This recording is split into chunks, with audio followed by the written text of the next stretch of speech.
Here is part one of the story, written as you requested. The hall was filled with a quiet kind of electricity. It wasn't the roaring buzz of a stadium, but something more serious, more focused.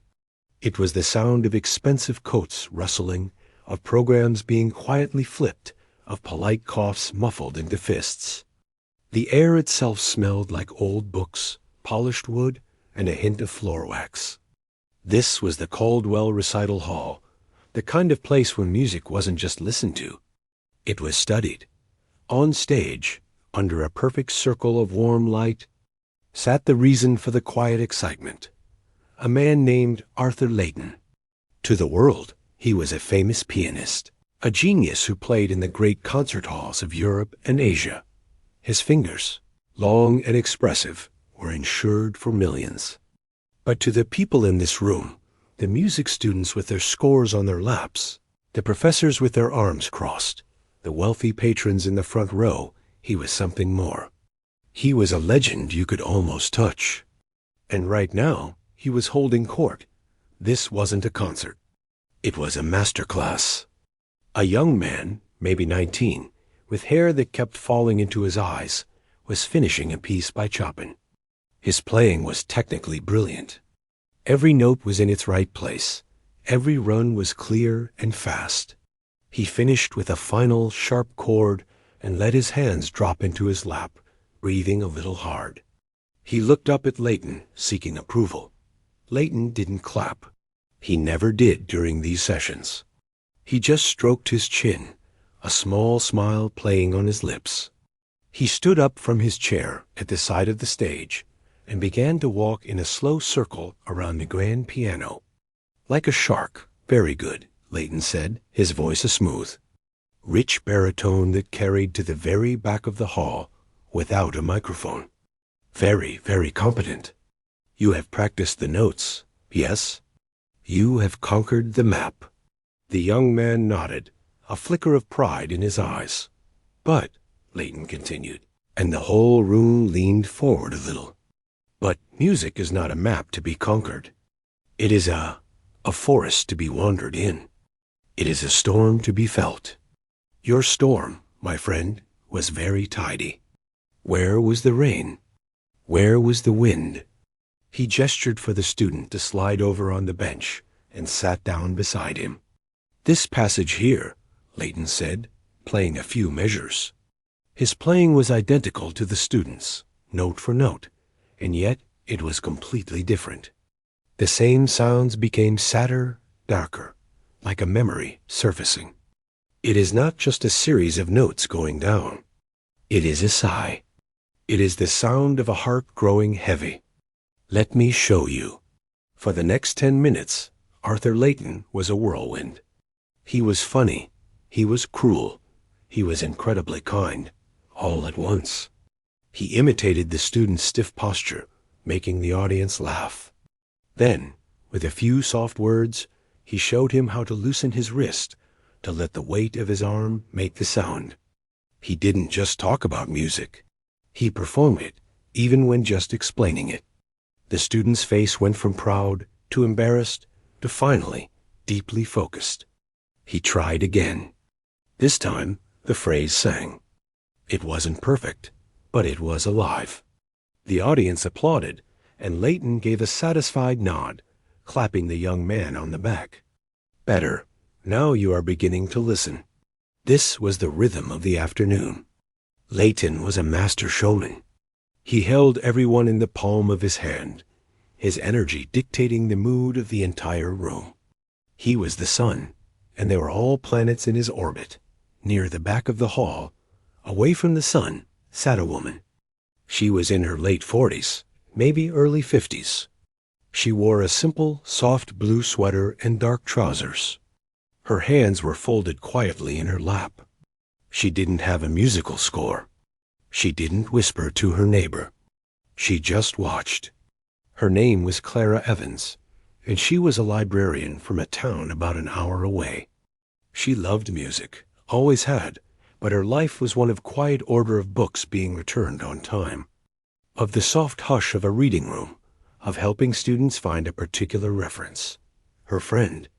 A cheerful music history professor named Barbara had practically dragged her here. "You need to get out," Barbara had insisted. "And he's a character. You'll be entertained, I promise." So Clara had come, feeling a little out of place among the sea of black clothing and serious, artistic faces. She felt like a sparrow who had accidentally flown into an aviary of exotic birds. She watched Leighton, fascinated and a little intimidated. His talent was obvious, a raw, powerful thing. But she also saw something else, a performer's need for a reaction, a hunger for the spotlight that went beyond the music. He was playing the room as much as he was playing the piano. After working with another student, a young woman who played a furious piece by Prokofiev, Leighton seemed to buzz with a restless energy. He dismissed the student with praise and paced the front of the stage, running a hand through his hair. "Technique. We talk so much about technique," he announced to the hall. "And it is important. It is the toolbox. But what are we building with these tools? Where is the human feeling?" He scanned the crowd, his eyes bright, looking for something. This was part of his act, everyone knew. The search for an example. His gaze swept over the professors, the confident students, the patrons. Then it stopped. It landed on the simple blue sweater in the back, on Clara's calm, unassuming face. A slow, mischievous grin spread across his features. It was the look of a man who had just found the perfect prop for his next lesson. He pointed directly at her. The spotlight operator, following his cue, swung the light away from the stage. A pale white circle found Clara, blinding her for a second. She blinked, shrinking back into her seat. "You," Leighton's voice boomed, warm and inviting, yet full of command. "Yes, you, madam, in the lovely blue. You've been listening so intently all afternoon. You have a very thoughtful face." A nervous titter ran through the audience. Everyone turned to look. Clara's heart dropped into her stomach. She felt her friend Barbara give her arm an excited squeeze. "Don't be shy," Leighton continued, walking to the edge of the stage as if to get closer to her. "You look like someone who appreciates music on a deep emotional level. Not just the flashy bits, but the soul of it." He was setting the stage, and the audience was eating it up. They knew what was coming. This was the classic Leighton gambit. Bring up an ordinary person, have them play something simple, and then use their honest, unpolished effort to talk about pure feeling versus trained technique. It was a bit cruel, but it was always memorable.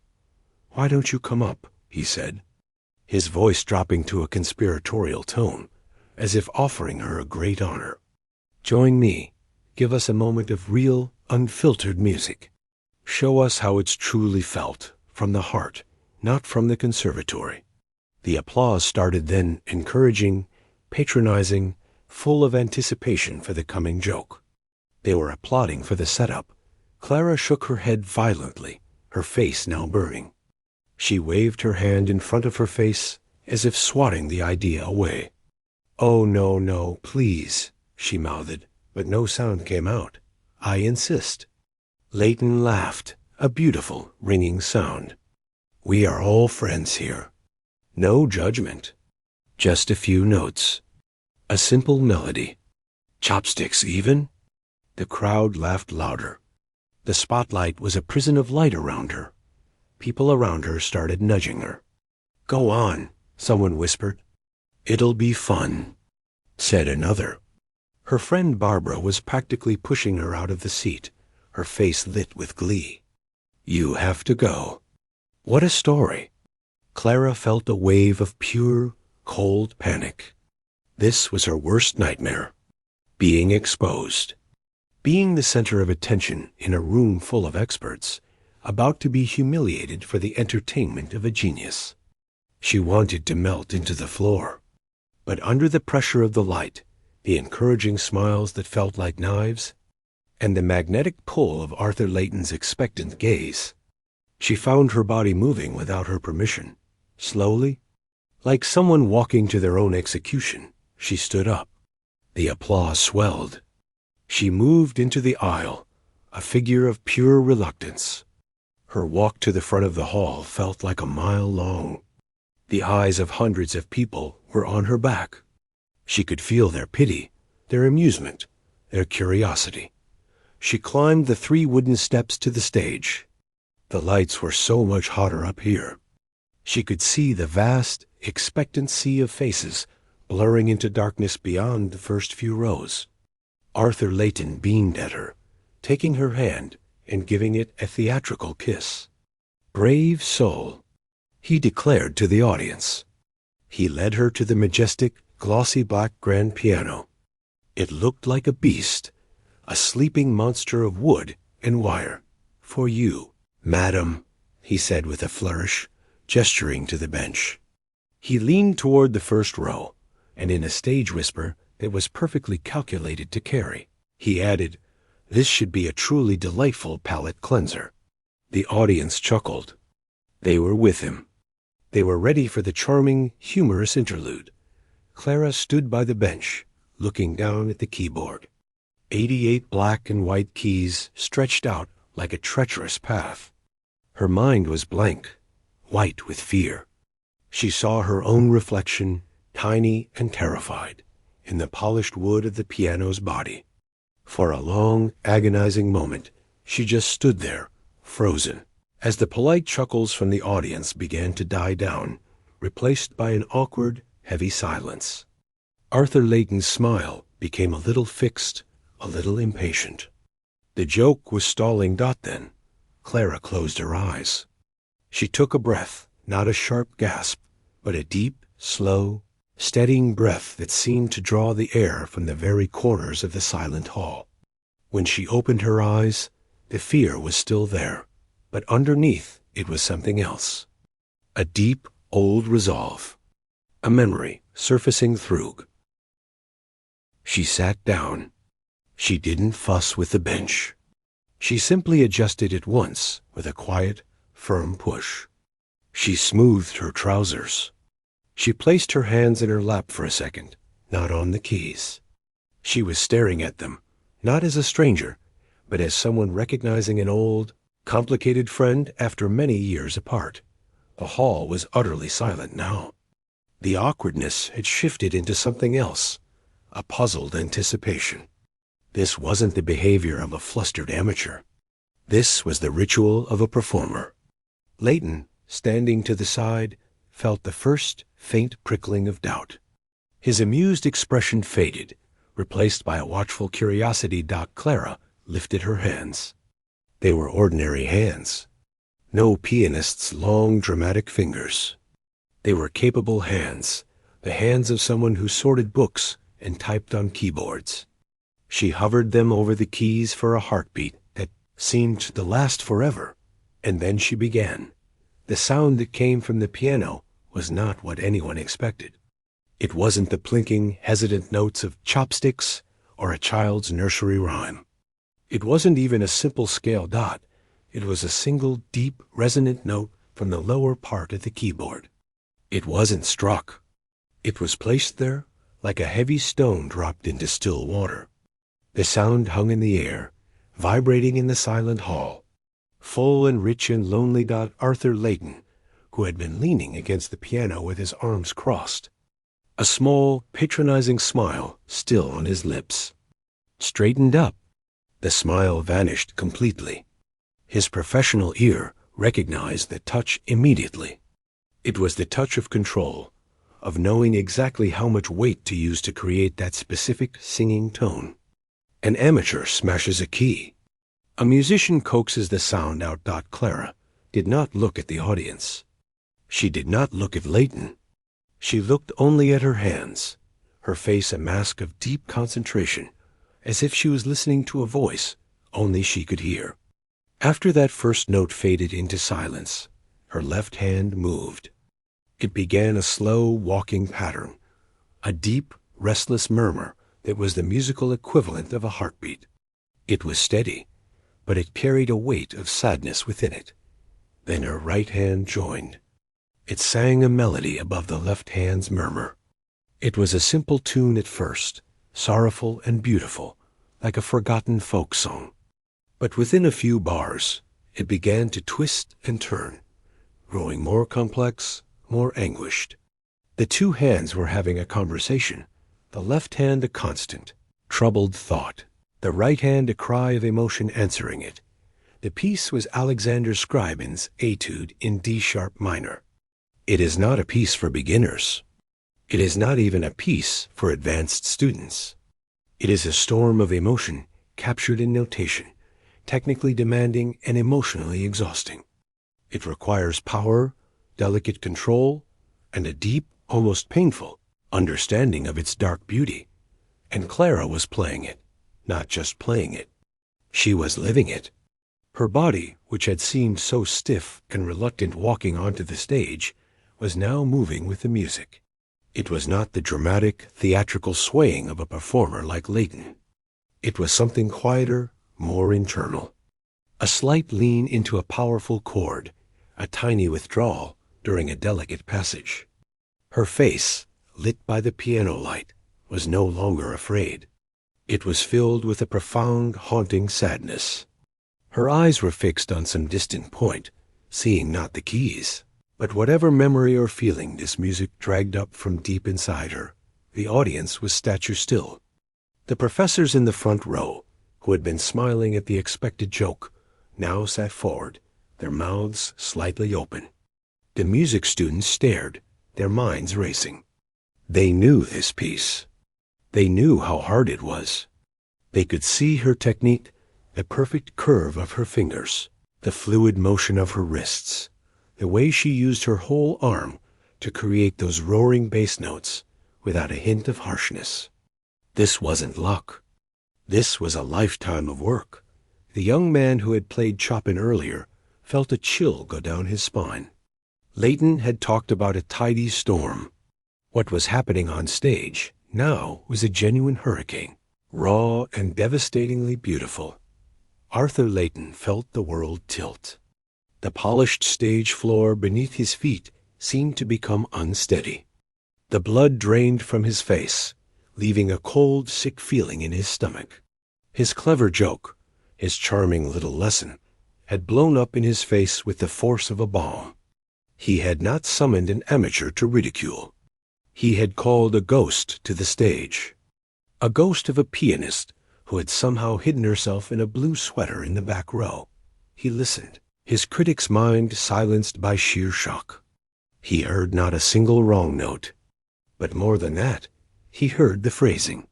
The way she slowed almost imperceptibly here, pushed ahead there, not for show, but because the emotion demanded it. She was not playing Scriabin's music.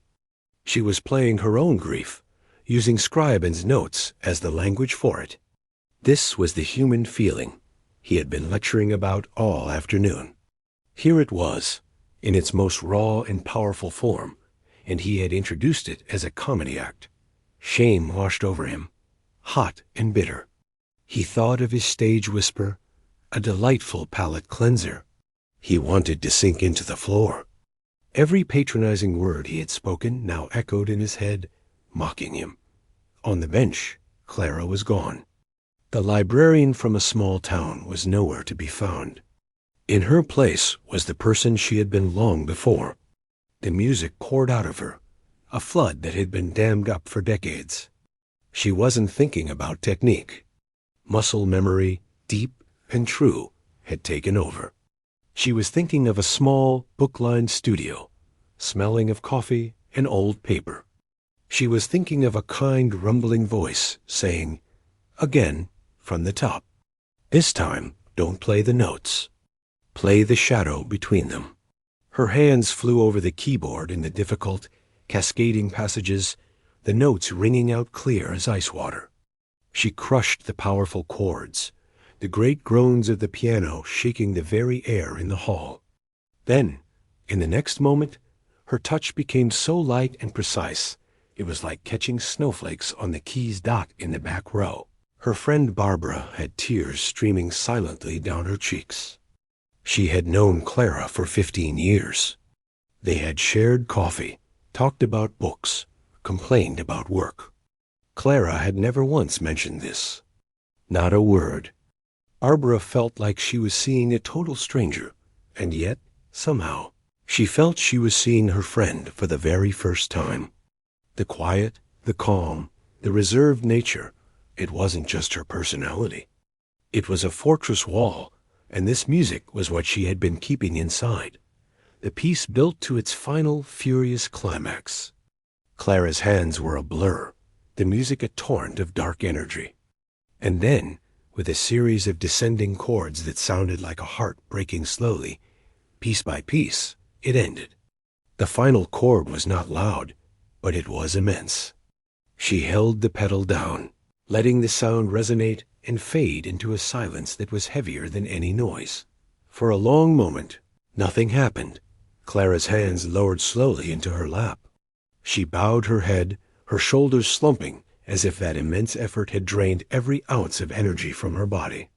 The connection was broken. The ghost was gone, and the woman in the blue sweater was back, looking small and startled on the huge stage under the hot lights. Then, like a dam breaking, the sound came. It wasn't the polite, perfunctory applause from before. It was a roar, a physical wave of sound that hit the stage. People in the audience were on their feet, their chairs scraping loudly behind them. They were shouting, "Bravo!" clapping not just with their hands, but with their whole bodies. The students were whistling. The sternest of the professors was nodding, clapping with fierce, approving chops. Arthur Layton was the first one moving on stage. He was clapping harder than anyone, his eyes wide, his face a portrait of awe and apology. He walked over to her, not as a master to a student, but as one artist to another. He reached out a hand, not to help her up, but to simply touch her shoulder, to make contact with this incredible, impossible person he had accidentally uncovered. Clara looked up, blinking as if waking from a deep sleep. The roar of the crowd seemed to surprise her, as if she had forgotten they were there. She saw Layton's face, saw the standing audience, and a slow, deep flush of embarrassment returned to her cheeks. This was not the embarrassment of being a joke, but the embarrassment of having been seen, truly and completely seen. Layton helped her to her feet, his hand under her elbow. He turned her to face the audience, his other hand gesturing toward her as if presenting a great discovery. Which, in a way, he was. The applause went on, a thunder that refused to stop. Clara gave a small, awkward bow, more of a nod of the head. She just wanted to get off the stage, to escape back into the comforting darkness of the audience. Finally, the noise began to settle. People slowly took their seats, still buzzing with disbelief. The spotlight was back on the two of them at the piano. Layton turned to her.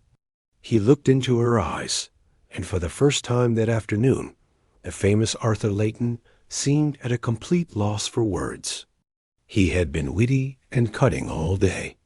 Now, he was just a man humbled by something he did not understand. He took the microphone. His voice, when it came, was different. The smooth, confident baritone was gone. It was quieter, rougher, with emotion. "Madam," he said. The word hung in the air. Then he asked the only question that mattered, the question everyone in the hall was screaming in their minds. His voice was barely a whisper into the mic, but it carried to every corner of the dead silent room. Who are you?" The question hung in the air, thick and heavy. "Who are you?" The spotlight felt hotter than ever on Clara's face. The sea of eyes was no longer laughing or expectant. It was stunned, hungry for an answer. She looked from Arthur Layton's bewildered face to the microphone he held toward her.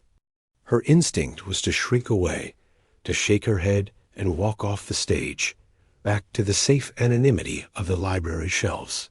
For 20 years, that had been her response to any question that probed too deep.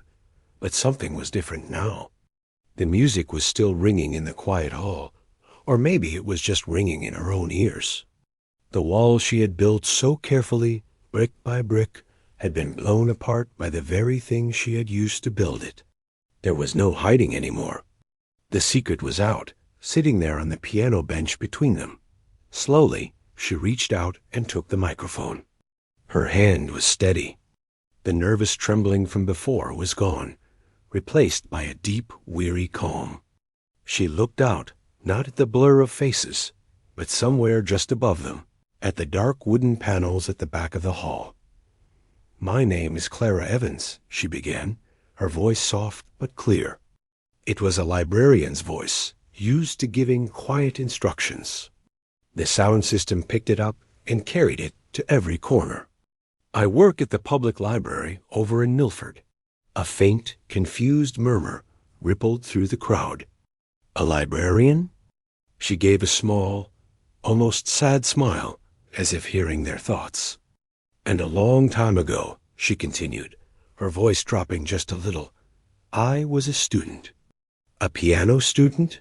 She paused, gathering the words. "My teacher?" His name was Joseph Valchev. The gasp was audible, especially from the older professors and the serious music students in the front rows. Leighton actually took a small, stumbling step backward, as if the name had physically pushed him. Joseph Valchev. It wasn't a name the general public knew, but in the world of classical piano, it was a legend. A musician's musician. A teacher who had produced a handful of the most respected, intensely private performers of his generation. He was famous for two things: his unparalleled ear for musical truth, and his total disdain for the flash and publicity of the concert stage. He had died suddenly, almost 30 years ago. Maestro Valchev, Clara said, and the title came out with a reverence that filled the room. She wasn't looking at anyone, but her eyes grew distant, seeing another place, another time. He was a difficult man.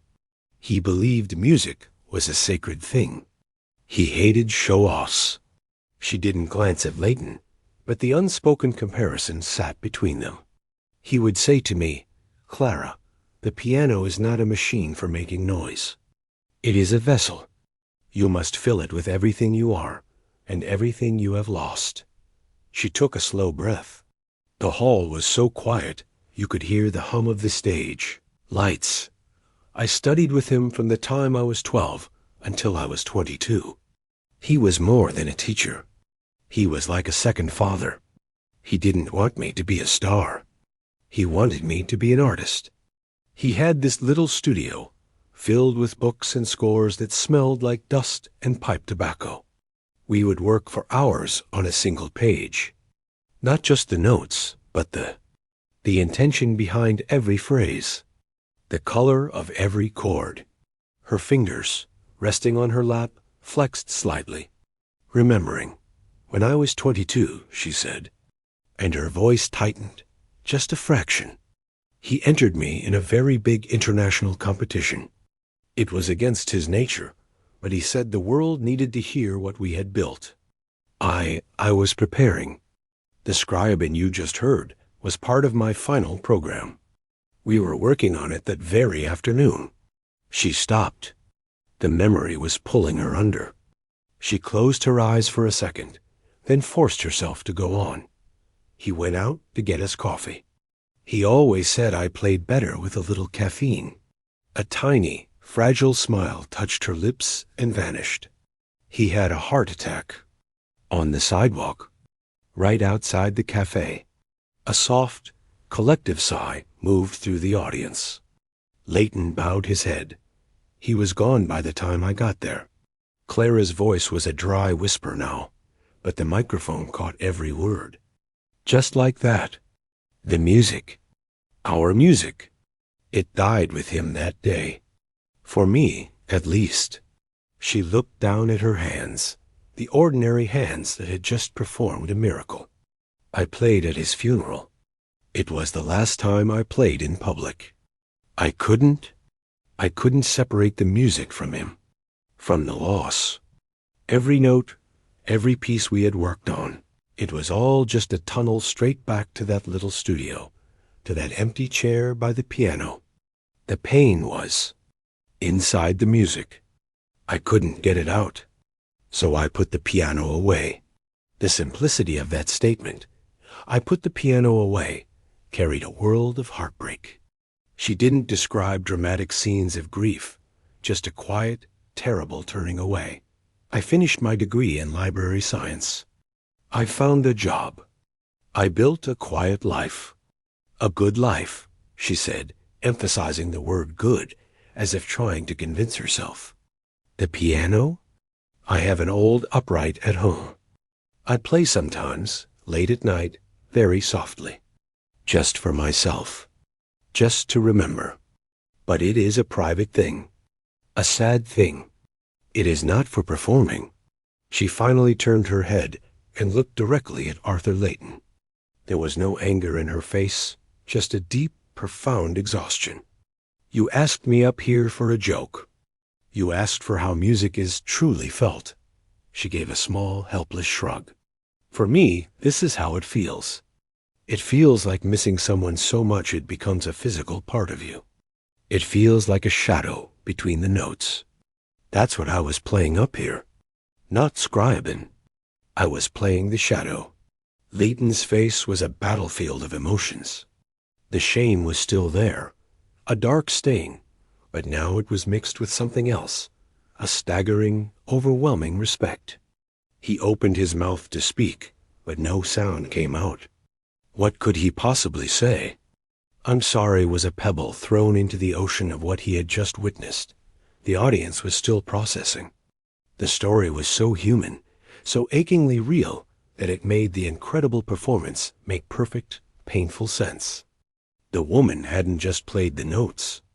She had poured a lifetime of love and loss into them. That was the human feeling Layton had been talking about in the abstract all afternoon. Here it was, in the flesh, raw and unvarnished. A man in the front row, an older gentleman with a kind face, stood up. He didn't clap. He just placed his hands over his heart and gave a slow, deep nod of respect. Then another person stood, and another. This wasn't a standing ovation for a performance. It was a silent, collective rising in tribute to a truth that had been shared. Clara saw them standing, and a fresh wave of that familiar, flustered embarrassment washed over her. This was too much. She handed the microphone back to Layton as if it were a hot coal, and made a small move to leave the stage. This time, Layton acted. He gently took her elbow, not to stop her, but to guide her. He led her to the center of the stage, facing the audience. He kept his own head slightly bowed, a deferential posture he had probably never used on any stage in the world. He lifted the microphone to his lips. His voice, when it finally came, was thick and unpolished. All the smooth charm was scraped away. "Ladies and gentlemen," he said, and he had to clear his throat.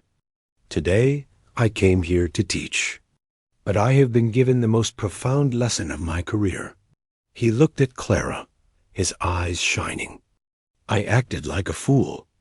I treated a moment of human connection as a piece of theater. For that, I am deeply, truly ashamed."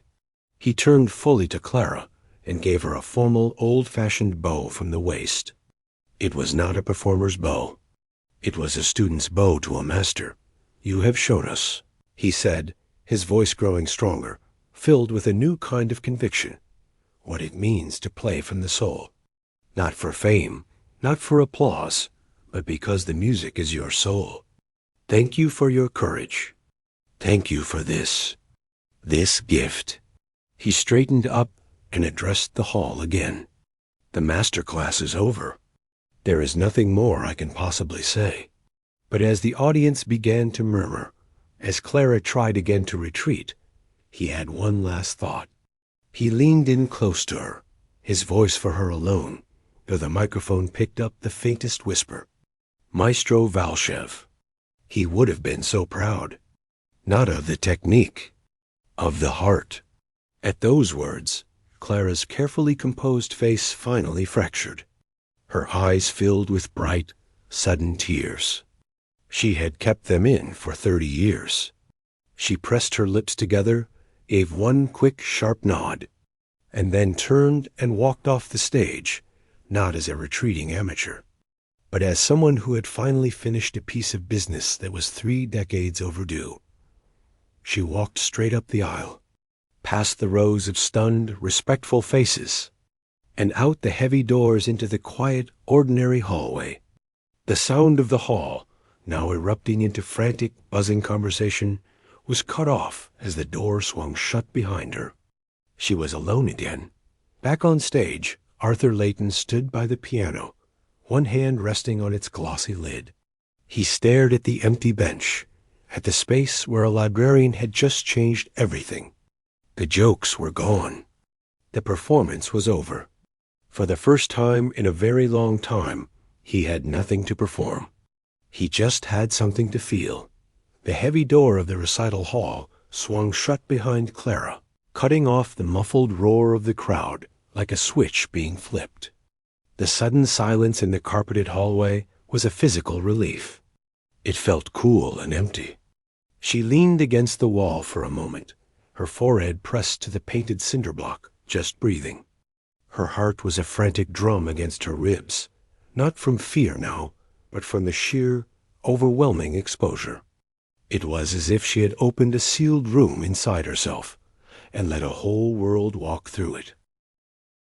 She could hear the buzz of voices rising again behind the door. Questions, exclamations, theories. She knew they were about her. The thought made her skin prickle. She pushed herself upright and started walking, her sensible shoes making no sound on the carpet. She just wanted to find her coat, find her friend Barbara, and go home.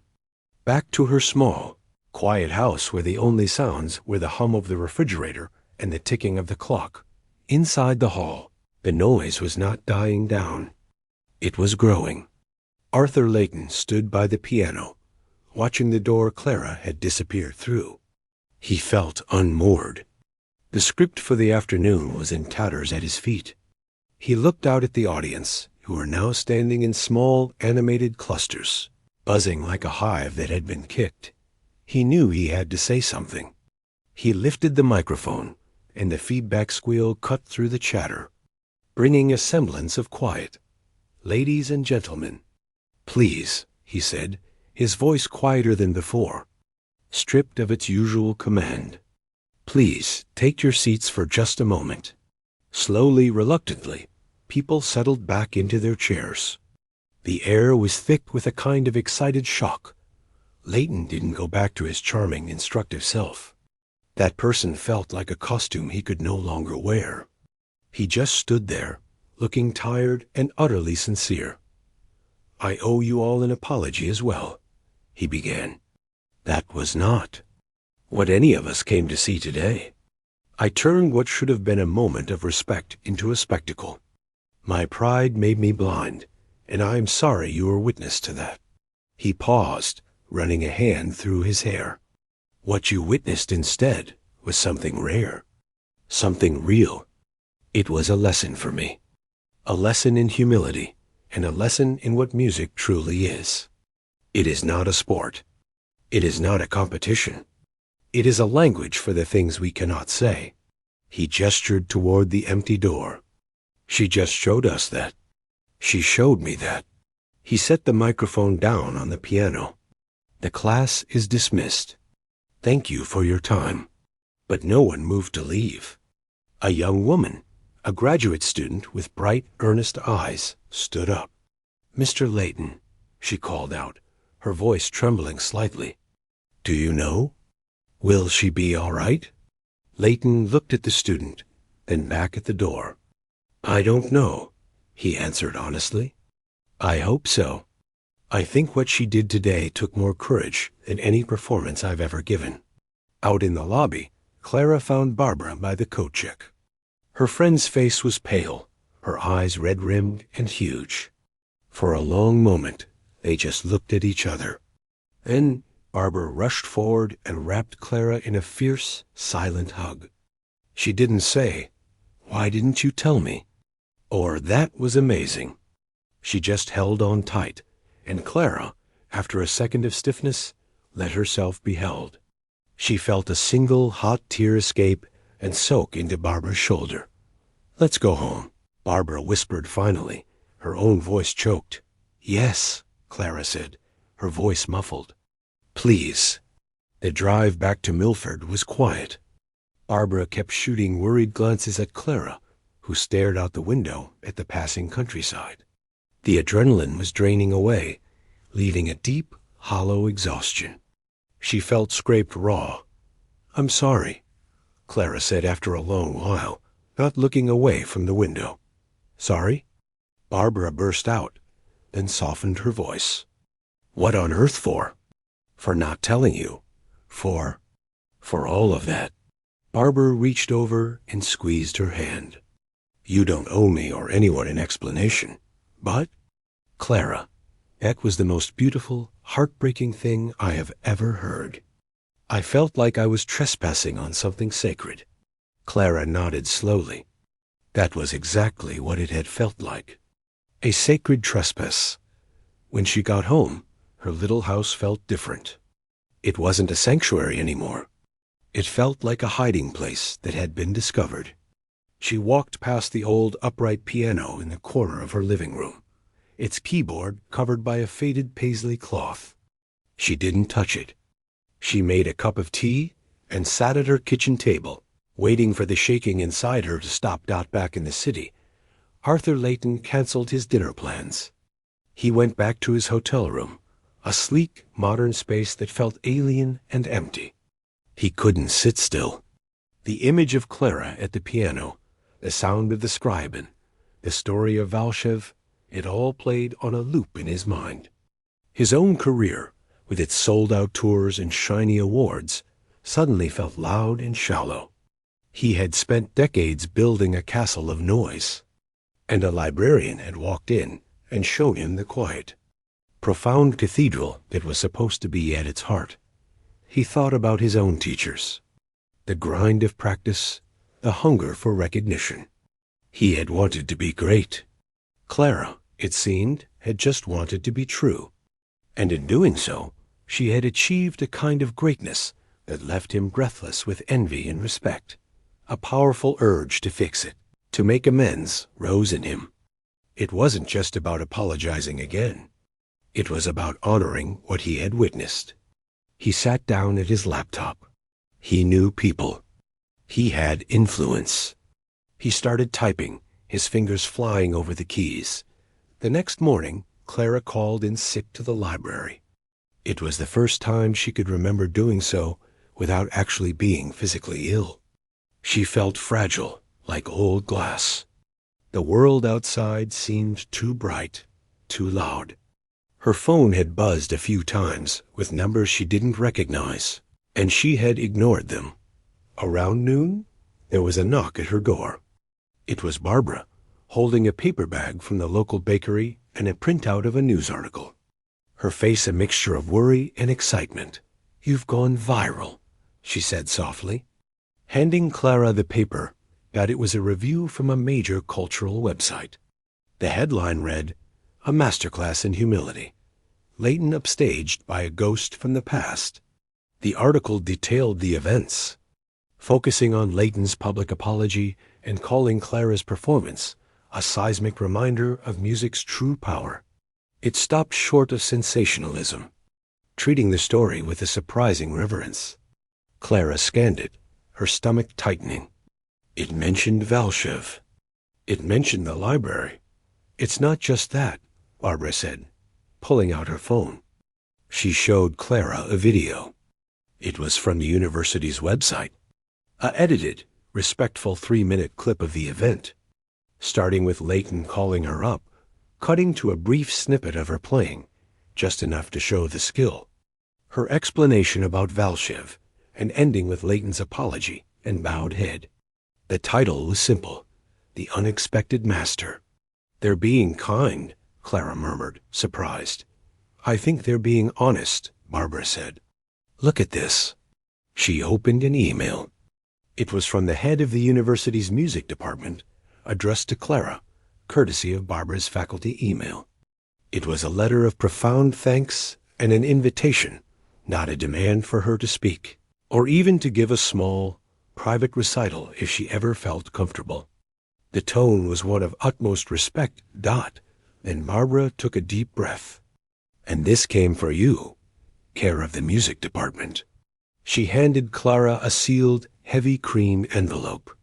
The return address was a fancy hotel downtown. With trembling fingers, Clara opened it. Inside was a handwritten letter on thick, expensive paper. Asterisk, dear Clara Evans. Asterisk, asterisk, I have written and discarded a dozen versions of this letter. Nothing feels adequate. My behavior yesterday was inexcusable, and my shame is complete. I presented myself as a teacher, but I was the one who learned the only lesson that matters. Asterisk, asterisk, your performance and your story have not left me. I cannot stop thinking about Maestro Valshev. I met him once, as a very young man. He heard me play for 5 minutes and told me I had fast fingers and a slow heart. I was angry then. I understand now. Asterisk, asterisk, I do not write to ask for your forgiveness, though I hope for it one day. I write because I have a proposal, born from respect. In my travels, I have heard whispers. Valshev was a composer as well as a teacher, but he never published his work. He believed it was too personal. The rumor is that his students hold his manuscripts not as scores, but as sacred trust. Asterisk, asterisk, if you possess any of his work, and if you would ever consider allowing it to be heard, I would consider it the greatest privilege of my career to help make that happen. Not for profit, not for fame, for him, for the legacy he left in students like you. I have access to recording studios, to archivists, to musicians who would treat such a task with the reverence it deserves. Asterisk, asterisk, this is not a request. It is an offer, with no conditions and no expectations. You owe the world nothing. But if the idea of preserving his voice, his true musical voice, speaks to you, I am here. I will handle everything quietly and privately. You would have complete control. With the deepest respect, Arthur Layton asterisk Clara read the letter twice. Then a third time. The house was very quiet. She could hear the old clock ticking in the hallway. She looked past Barbara, to the corner of the living room, to the paisley cloth covering the piano. Underneath its bench, in a locked wooden box, were exactly what Layton had described: notebooks, manuscripts, scrawled compositions in Valshev's distinctive, messy hand, pieces he had written for her, pieces they had worked on together.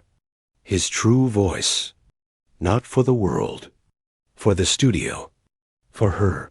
She had kept them like buried treasure, too painful to look at, too precious to throw away. Now, a man she had met under the worst circumstances, a famous pianist with fast fingers and perhaps a heart that was finally learning to catch up, was offering to help bring that buried voice into the light. She folded the letter carefully. Her hands weren't shaking anymore. Well? Barbara asked, her voice barely a whisper. Clara didn't answer right away. She walked to the window and looked out at her quiet, ordinary street. For 30 years, she had lived with a ghost in a sealed room. Yesterday, she had let the ghost out, and instead of screaming, the world had bowed its head. Maybe it wasn't about hiding anymore. Maybe it was about stewardship. I need to think, she said finally. But for the first time since she was 22, the thought wasn't filled with immediate dread. It was filled with a faint, unfamiliar flicker of something else. Something that felt a little bit like peace. The quiet in Clara's house lasted for 3 days. She didn't go back to work. She didn't answer the phone. The world outside was buzzing with the story, but she let Barbara handle the gentle barriers. turning away requests for interviews and politely declining the university's speaking invitation. She needed the silence, not to hide this time, but to listen. To listen to what was left inside her after the storm had passed. She sat in her living room, morning light falling across the paisley cloth covering the old upright piano. Her eyes kept drifting to the bench. The key to the small wooden box inside, it felt heavy in her pocket, though it weighed almost nothing. Arthur Layton's letter lay on her kitchen table, the careful handwriting both an apology and an invitation. He was offering to help unearth a treasure, but to do that, she would have to open the vault herself. She hadn't looked inside that box in over 20 years. The pain had been too fresh, too sharp. Now the pain was different. It was an old scar, aching in the cold. It was a memory, not a wound. On the fourth morning, she made a strong pot of coffee, the way her teacher used to like it. She carried the cup to the living room. With a slow, deliberate motion, she lifted the paisley cloth off the piano and folded it. The dark wood of the old upright was dusty and scarred, but familiar. She pulled the bench out. Her fingers found the small brass key in her pocket, fitted it into the lock on the bench's storage compartment, and turned. The smell that wafted out was the past. Old paper, a hint of pipe tobacco, the faint, sweet smell of aged wood. She lifted out the wooden box, placed it on top of the piano, and opened it. Inside were not just sheets of music. There were notebooks filled with her own youthful scribbles practice schedules, her teacher's corrections in red pencil. Asterisk, softer here. Like a memory. This chord is blue, not black. You are rushing to the end. The sadness is in the waiting. And then, beneath her own things, his. Joseph Valchev's manuscripts. The notation was messy, impulsive. Notes were scratched out, new ideas crammed into margins. They weren't polished concert pieces. They were musical thoughts, sketches of moods, short etudes he had written to solve a technical problem or capture a feeling. One was titled, in his slanted script, Asterisk, for Clara's Rainy Tuesday. Another was simply Asterisk, the old question. Asterisk, she traced a finger over the notes. She didn't hear them as ink on paper. She heard his voice, that low, rumbling murmur explaining, demonstrating. She heard the creak of his studio chair. She felt not the devastating grief of his loss, but the immense, warm weight of his presence. The music was no longer a tunnel straight to sorrow. It was a bridge back to the man, to his mind, to his passion. For the first time in decades, she didn't cry. She smiled. A small, sad, but genuine smile. She knew then what she wanted to do. It wasn't for fame. It wasn't even for an audience. It was for him. For the man who had given her the language for her soul. His musical voice deserved to be more than a rumor in dusty corners of the music world. It deserved to be heard. She picked up the phone and called the number Barbara had for the music department. She asked them to pass a message to Arthur Layton. Just one sentence. Asterisk, I would like to discuss his proposal. Asterisk, 2 days later, a plain black car pulled up outside her house. Not a limousine, something discreet. Arthur Layton got out, alone.